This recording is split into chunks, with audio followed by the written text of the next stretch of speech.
আজকে দেখাচ্ছি লাউ ভাজি, অনেক মজার।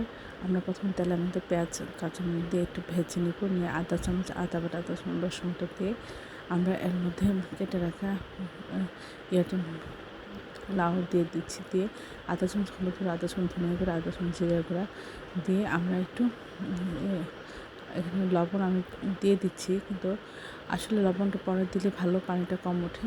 লবণটা প্রথমে দিলে দেখুন একটু পানি বেশি উঠে যায়। ঢেকে ভাজি করবে না, একটু খোলা রেখে ভাজি করতে হবে যেন পানিটা কম ওঠে। পানিটা শুকিয়ে যাওয়া পর্যন্ত আমরা অপেক্ষা করবো, এতে এটা সিদ্ধ হয়ে যাবে এবং সব কিছু ঠিকঠাক থাকলে, পানি শুকিয়ে গেলে আমরা এটা নামিয়ে পরিবেশন করব। অসম্ভব মজা হয়, আপনারা এটা ভাত রুটির সাথে খুব মজা করে খেতে পারেন। সবাই আমার চ্যানেলটি লাইক করুন, শেয়ার দেবেন, সাবস্ক্রাইব করবেন এবং প্রিয়জনকে বেশি বেশি করে শেয়ার দেবেন। আর আমার চ্যানেলে সব রকম রান্নার রেসিপি রয়েছে, আশা করি সেগুলো দেখবেন।